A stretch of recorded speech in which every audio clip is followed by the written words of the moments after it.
La souffrance est une réalité incontournable et inéluctable de la condition humaine. Aujourd'hui, beaucoup de gens sont malheureux. Plus que jamais, le malheur s'abat sur notre pauvre monde. Les maladies, les deuils, les pestes, les famines et les guerres font rage un peu partout. Tout cela suffoque l'homme et le met en difficulté à reprendre son souffle. Chaque drame est succédé par un autre, lequel semble être plus violent que le précédent. Où va le monde? Jusqu'à quand pourra-t-il se relever des plaies qui s'abattent sur lui? Mais au milieu du désastre et de l'épreuve, l'humanité a toujours eu un recours, le retour vers son Créateur. Psaume 34, 6 précise que Dieu est toujours prêt à intervenir quand un individu, au milieu du chaos, crie vers lui.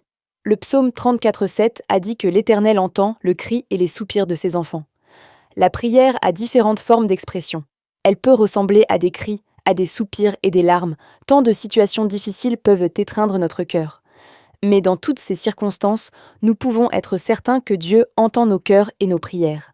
Dieu n'est absolument pas sourd aux cris du malheureux. Dans le Nouveau Testament, nous voyons un homme du nom de Bartimée. Il vivait dans une grande misère. Il était mendiant et aveugle. Mais un jour, il entendit que Jésus passait non loin de lui, et, immédiatement, il se mit à crier vers le Seigneur.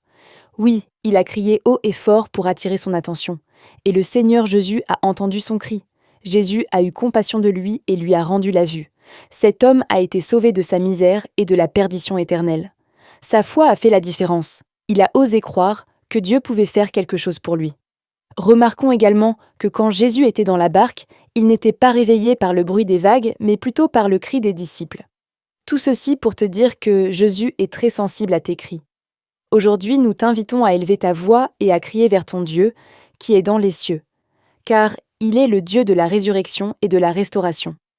Notre Dieu est d'autant plus près de nous que nous souffrons. Dieu peut calmer et ôter la souffrance, même la plus profonde. Il est le meilleur thérapeute de tous les temps. Sa parole et son esprit sont des sources inépuisables de consolation et de guérison pour soigner les cœurs brisés.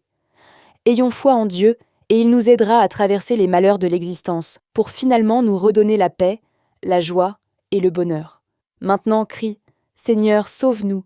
Déclare ceci « Aucune arme forgée contre moi ne prospérera, et toute langue qui s'élève contre moi en jugement, je la condamne.